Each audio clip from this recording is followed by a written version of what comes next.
There's literally one word that comes to mind every time I think of Andy Young. The word's integrity, absolute integrity. And thank you to the Johnson family for carrying forward the legacy of a truly great president and first lady. Your mom was incredible as well.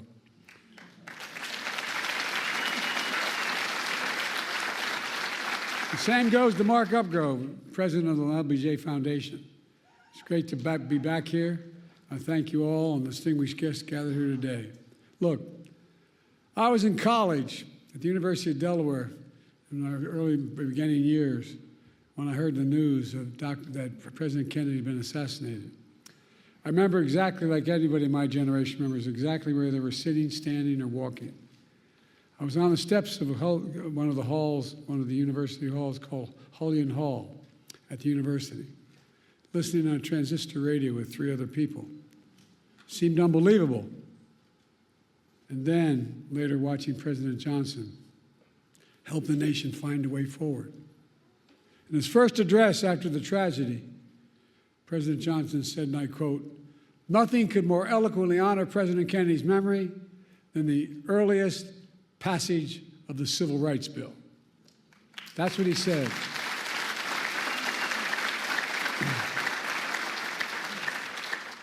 As a kid coming up, I always admired President Johnson for his public service, whether it was a school teacher in South Texas, master of the United States Senate, historic vice president and president.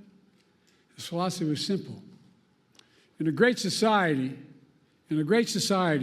no one should be left behind. He'd say, it's time for us to come to see that every American gets a decent break and a fair chance to make good. And as Andy Young said, President Johnson met repeatedly with the civil rights leaders and built a coalition to bring that vision to life. And he did. He brought it to life. Over 50 years, the LBJ Foundation has convened this symposium to reflect one of the crowning achievements, the Civil Rights Act of 1964, a defining moment that has since opened doors of opportunities for all Americans, regardless of race, sexual orientation, gender identity, religion, national origin. Together with the Voting Rights Act and the Fair Housing Act, these 3 landmark laws he signed are remarkable in their scale and their scope. Taken together, these 3 acts have made this nation fundamentally more fair, fundamentally more just, and most importantly, fundamentally more consistent with our founding principles. For real. And we're a better nation because of them. We must be clear. Their work, our work, is not done. It's not done. We do not celebrate these laws as part of our past, but as critical components of our future. President Johnson understood what President Lincoln understood in his own time, that the courts would determine the scale and scope of our laws. Over 100 years after the Emancipation Proclamation, President Johnson vowed, in his words, to do this job that Lincoln started, by challenging the court to live up to its constitutional responsibility. He did that by nominating Thurgood Marshall as the first black justice of the Supreme Court.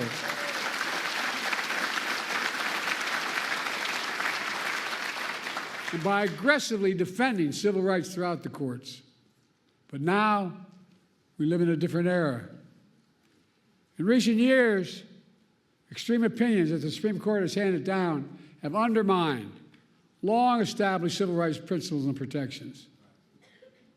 In 2013, the Supreme Court in Shelby County case gutted the Voting Rights Act, opening the floodgates to a wave of restrictive voting laws that have seen states across the country pass. In 2022, the court overruled Roe v. Wade and the right to choose that had been the law of the land for 50 years. 50 years. The following year, the same court eviscerated affirmative action, which had been upheld and reaffirmed for nearly 50 years as well. And now there's an extreme movement and agenda called Project 2025. Well, by the way, they're serious, man. They're planning another onslaught attacking civil rights in America. For example, Project 2025 calls aggressively attacking diversity, equity, and inclusion all across all aspects of American life. This extreme MAGA movement even proposes to end birthright citizenship. That's how far they've come. End birthright citizenship, which if you're born in America, you're an American citizen. That's how extreme these guys are. This issue and so many other civil rights that Americans take for granted are likely to come before the court in the years to come. And most recently and most shockingly, the Supreme Court established in Trump versus the United States a dangerous precedent. They ruled, as you know, that the President of the United States has immunity for potential crimes he may have committed while in office. Immunity. This nation was founded on the principle there are no kings in America. Each of us is equal before the law. No one is above the law. And for all practical purposes, the court's decision almost certainly means that the president can violate their oath, flout our laws, and face no consequences. Here's what Justice Sotomayor, Supreme Court Justice, wrote in her dissent, and I quote, "Under the majority's reasoning, the president now will be insulated from criminal prosecution. Orders a Navy SEAL Team 6 to assassinate a political rival. Immune. Organizes a military coup to hold on to power. Immune. Takes a bribe in exchange for a pardon. Immune. In every use of official power, the president is now a king above the law." Just what Justice Sotomayor wrote in her dissent. Folks, just imagine what a president could do in trampling civil rights and liberties given such immunity. The court's being used to weaponize an extreme and unchecked agenda. This decision is a total affront to the basic expectations we have for those who wield the power in this nation, that they are expected to be wholly accountable under the law. The president is no longer constrained by the law, and only limits on abuse of power will be self-imposed by the president alone. That's a fundamentally flawed view and a fundamentally flawed principle, a dangerous principle. On top of its extreme decisions, the court is mired in a crisis of ethics. These scandals involving the justices have caused public opinion to question the court's fairness and independence that are essential to faithfully carrying out its mission of equal justice under the law. For example, there are documented reports of a decades-long effort to reshape the judiciary, including the Supreme Court backed by shadow special interests that also support Project 2025. Undisclosed gift to justice is worth hundreds of thousands of dollars from wealthy benefactors who have interest before the very court they're contributing to. Conflicts of interest from those connected to January 6th insurrectionists. And a blatant attack on nominating and confirming justices of the court itself. Do you all remember when Justice Scalia died in February of 2016? And the Republicans blocked the president's nomination, President Obama's nomination, to fill that vacancy for nearly a year by making up an entirely new standard that there be no confirmations of the court during an election year. But then, when Justice Ginsburg died in 2020, Republicans rushed through the President Trump's nominee at the very same time votes are being cast in an election that Trump would lose. It's outrageous.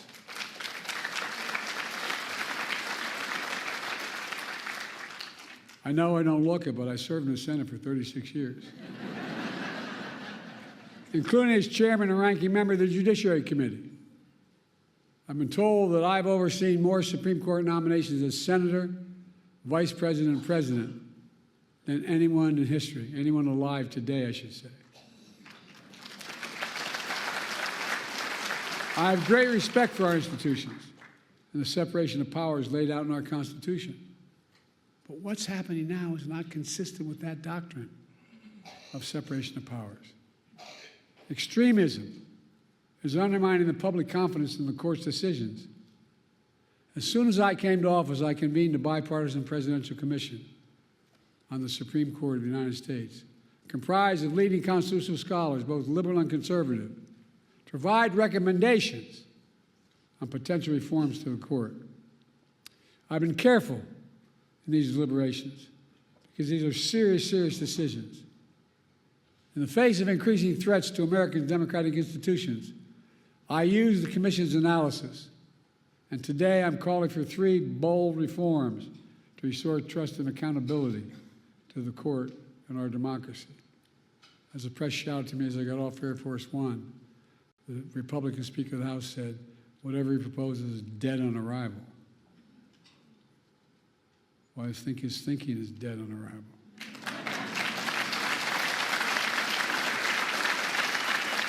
First, I'm calling for a constitutional amendment called No One is Above the Law Amendment. It holds, and I mean this sincerely, it holds that there's no immunity for crimes former president committed while in office. I share our founders' belief that the president must answer to the law. The president is accountable in the exercise of the great power of the presidency. We're a nation of laws, not kings and dictators.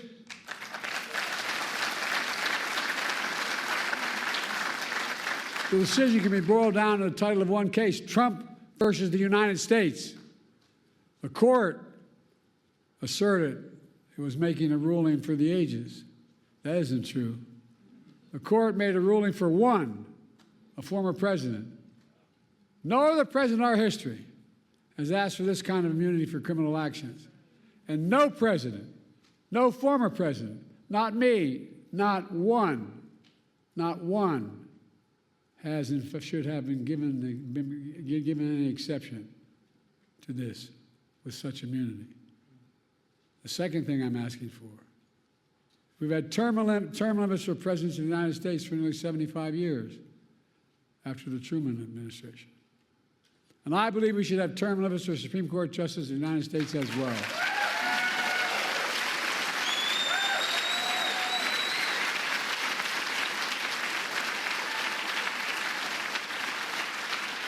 In fact, the United States is the only major constitutional democracy that gives lifetime seats in their high court. Term limits would help ensure that the court membership changes with some regularity. That would make timing for the court's nomination more predictable and less arbitrary. It reduce the chance that any single presidency imposes undue influence in generations to come. The bipartisan commission I convened analyzed various term limit structures. Based on their report, I believe the best structure is the 18-year term limit. That would help ensure the country would not have what it has now, an extreme court that's proud of an attack on the confirmation process that's been weaponized by those seeking to carry out an extreme agenda for decades to come. By the way, these guys mean it. These guys mean it. Project 2025 is real. They mean it. Third, I'm calling for a binding code of conduct for the Supreme Court.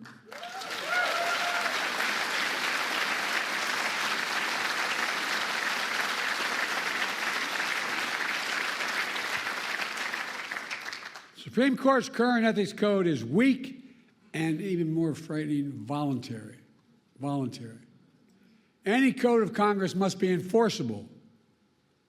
Under the reform I propose, justice would be required to disclose gifts, refrain from public political activity, recuse themselves in cases in which they or their spouses have a financial or other conflict of interest. Most people don't realize that Congress passed a law decades ago that says all federal judges, including Supreme Court justices, have to recuse themselves in such cases. But the current justices insist on enforcing that requirement themselves without any public oversight or compulsion. See, that's their decision. They don't have to tell us how they made it. That might work if the court was actually enforcing those requirements, but they are not. The court is not self-policing. The court is not dealing with the obvious conflicts of interest. We need a mandatory code of ethics for the Supreme Court, and we need it now.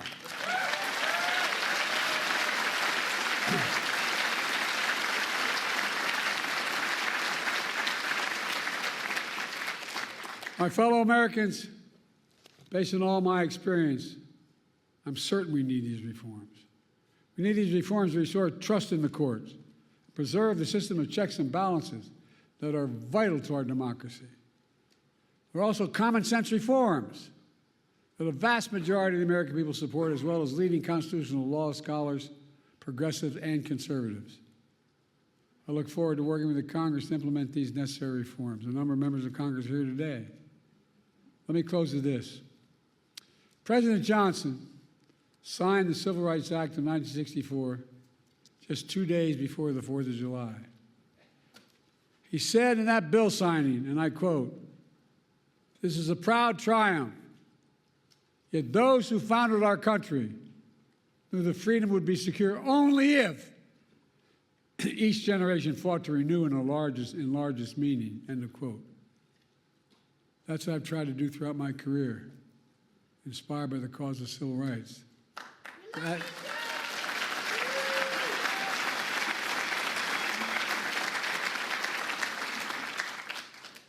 That's what got me involved initially. My state was a state that was segregated by law. We were one who, only reason we didn't fight in the side of the South, we couldn't get there. I'm serious.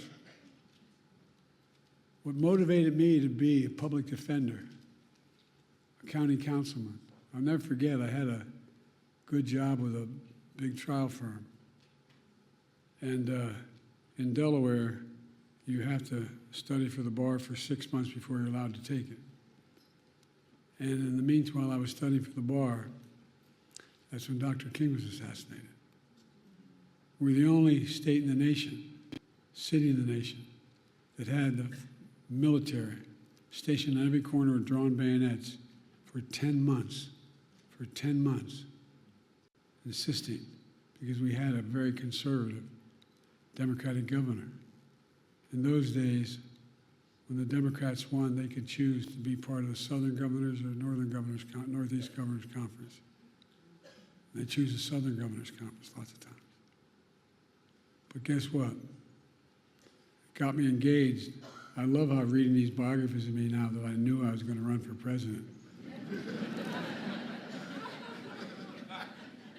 I remember walking in to the public defender's office, which was part-time at the time, and asking for an application because I wanted to join the public defender's office. And he looked at me, his name is Franny Kearns, he said, "Don't you work for Pickett, Warburton, Sanders?" I said, "Yeah." He said, "Why the hell would you want to do this?" Not a joke. But I said, "Let me do it." I became a public defender. Folks, here's the deal. Because I got engaged like a lot of you do, whether you run for office or not. You get engaged and you want to change things. So I kept trying to change the Democratic Party in my state, which is very conservative. And then a group of people came to me, as my senator knows, Chris Coons, came to me and said, "Look, we want you to run for state senate." I said, I can't go to Dover all the time. I'm just starting a law firm. I'm a part-time public defender. And then they came back to me and said, "Why don't you run for the county council?" I said, "I can't." They said, "You stupid SOB, it's right across the street there." I'm serious. Meets only twice a week. So my sister, my best friend, managed my campaign, and we picked a district that we couldn't possibly win. No Democrat had ever won. But my problem was I had my sister doing my campaign. And we won. Next thing I know, I was part of a group assigned as young senators, young elected officials to try to bring the party around to get someone to run for the United States Senate. And I was put on a commission. When you're the young lawyer, you get to turn the lights on and off after every meeting. And so I remember going down to the Democratic convention off year in Dover, Delaware. And after the afternoon session, went back and I was in my room. It's a nice motel you just drive up to, get out, walk in your door there. And you know, an 8x10 bathroom, a shower, and a stall. And I had my towel around me and the shaving cream on my face, and they were bam, bam, bam at my door. And I thought it was the guys that came down with. The guy was had a talk show named Bob Cunningham, was a big civil rights guy, and two others. So I thought it was them. I walked, opened the door. There was a former governor, former Supreme Court justice, swear to God, the state chairman, and the former congressman. And they said, we just had dinner. I said, I'm sorry, gentlemen. I walked in, I ran to the bathroom, shake the shave grip, thinking I could put something on there with anything here. I walked back out with a towel. I'm standing against a nail, a desk nail to the wall, and they're on the beds that are nailed to the headboards are nailed to the wall. Four of them sitting across. I said, Joe, we were thinking you should run for the United States Senate. I said, gentlemen, are you serious? And they went on and made their case.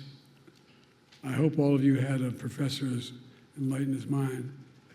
I had one professor named Dr. Ingersoll, my political philosophy professor at the University of Delaware, which is between Dover and where I was going home. So I called him, I could stop by and see him. And I said, what do you think I should do? He said, Joe, remember what Plato said. I'm thinking, what the hell did Plato say? Seriously. So Plato said, the penalty good people pay for not being involved in politics is being governed by people worse than themselves. I went home and spoke to my deceased wife. She said, look, Joe, you're working 40 hours a week trying to set up a law firm, and you're working 40 hours a week as a public defender. Get in or get out. Next thing you know, I was running. Nixon won my state by 60% of the vote. We won by a staggering 3,800 votes. My point is,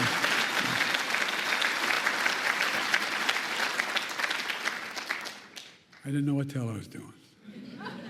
But look, and I went on to be able to I had to wait a little bit to be sworn in. You got to be 30 to be sworn in. And then I was the vice president, the first African-American president in American history.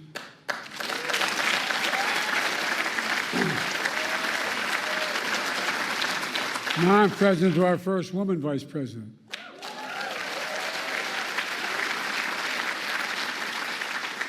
I've made clear how I feel about Kamala, and she's been an incredible partner to me, a champion of civil rights throughout her career. And she'll continue to be an inspiring leader and project this very idea of America. The very idea that we're all created equal and deserve to be treated equally throughout our lives. We've never fully lived up to that, but we've never walked away from it. We've never walked away because leaders like Lyndon Baines Johnson, my fellow Americans, in 2 years we'll commemorate the 250th anniversary of the signing of the Declaration of Independence. That July 4th of 2026 will be a moment not only about our past, but about our future. Imagine that moment and ask yourself, what do we want to be? We can and must be protected and expand our civil rights in America. We can and must prevent the abuse of presidential power and restore faith in the Supreme Court. We can and must strengthen the guardrails of democracy. We must have to remind ourselves who we are. We're the United States of America. And there is nothing beyond our capacity. Nothing when we do it together. So let's stay together, and God bless you all.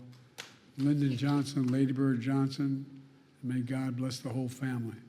Ladies and gentlemen, may God protect our troops. Thank you for listening.